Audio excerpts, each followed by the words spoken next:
പറയുകയാണ്, സഅദ് റളിയല്ലാഹു അൻഹു തന്റെ 17ാമത്തെ വയസ്സിൽ ഒരു സ്വപ്നം കാണുകയാണ്. ഒരു കിനാവ്, സാക്ഷാത്കൃതമാകുന്ന ഒരു കിനാവ്. പൊയ് സ്വപ്നമല്ല, പൈശാചികമായ സ്വപ്നമല്ല. ചിലരുടെ സ്വപ്നം അത് സാക്ഷാത്കരിക്കപ്പെടുന്നതാണ്. സഅദ് റളിയല്ലാഹു അൻഹു അദ്ദേഹത്തിന്റെ സ്വപ്നം ഇങ്ങനെയാണ് വിശദീകരിക്കുന്നത്. അന്ധകാര നിബിഡമായ ലോകം, ചുറ്റുഭാഗത്തും കൂരാകൂരിരുട്ട്. ആ കൂരാകൂരിട്ട് ഇങ്ങനെ തപ്പിത്തടഞ്ഞുകൊണ്ടിരിക്കുന്ന സമയത്തുണ്ട് പൂർണ്ണ പൗർണമി ഉദിച്ചുയരുന്നു. ചന്ദ്രബിംബം വെളിച്ചം പകർന്ന് അതിങ്ങനെ ഉദിച്ചുയർന്നു വരികയാണ്. ആ പൂർണ്ണ പൗർണമിയിലേക്ക് ഞാനിങ്ങനെ നടന്ന് നടന്ന് നടന്ന് നീങ്ങുന്നു. അപ്പോഴുണ്ട് എൻ്റെ മുന്നിൽ മറ്റു 3 പേര് കൂടി.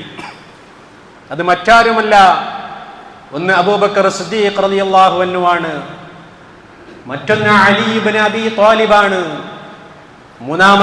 മൂന്നാമൻ സെയ്ദ് ഇബ്നു ഹാരിസ റളിയല്ലാഹു അൻഹു ആണ്. 3 ആളുകളും എൻ്റെ മുന്നിൽ. ഞാൻ ആ ചന്ദ്രബിംബത്തിന്റെ അടുത്തേക്ക് എത്തി. അത് അഷ്റഫുൽ ഖൽഖ് മുഹമ്മദ് മുസ്തഫ സല്ലല്ലാഹു അലൈഹി വസല്ലമയാണ്. ആ പൗർണമി. ഈ 3 പേരാണ് റസൂൽ കരീം സല്ലല്ലാഹു അലൈഹി വസല്ലമയുടെ കൂടെ ഉണ്ടായിരുന്നത്. നേരം പുലർന്നു. ഞാൻ പ്രവാചകനെ തേടിയിറങ്ങി.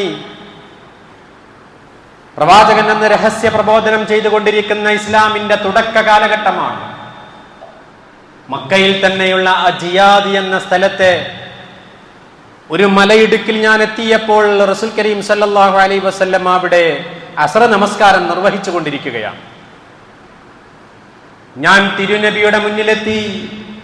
ഏതൊന്നിലേക്കാണ് താങ്കൾ ക്ഷണിക്കുന്നത് എന്ന് ചോദിച്ചപ്പോൾ അല്ലാഹുവല്ലാതെ ആരാധ്യനില്ല, ഞാൻ അഥവാ മുഹമ്മദ് നബി അള്ളാഹുവിന്റെ തിരുദൂതനാണ്, റസൂലാണ്, ഈ ഒരു സന്ദേശത്തിലേക്കാണ് ഞാൻ ക്ഷണിക്കുന്നത് എന്ന് പറഞ്ഞപ്പം അർത്ഥശങ്കക്കടമില്ലാത്ത വിധം സഅദ് ഇബ്നു അബീ വഖാസ് റളിയല്ലാഹു അൻഹു 17 വയസ്സുകാരൻ അവിടെ വെച്ചുകൊണ്ട് പ്രഖ്യാപിക്കുകയാണ്, അശ്ഹദു അല്ലാ ഇലാഹ ഇല്ലല്ലാഹ് വ അശ്ഹദു അന്ന മുഹമ്മദർ റസൂലുള്ളാഹ്.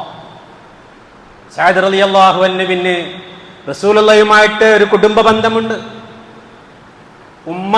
ഉമ്മയുടെ ആമിന ബീവിയുമായിട്ടുള്ള അടുത്ത ബന്ധമുള്ള ആളാണ് സഅദ് ഇബ്നു അബീ വഖാസ് റളിയല്ലാഹു അൻഹു. റസൂൽ കരീം സല്ലല്ലാഹു അലൈഹി വസല്ലമ സഅദിനെ വിളിച്ചിരുന്നത് അമ്മാവൻ എന്നാണ്.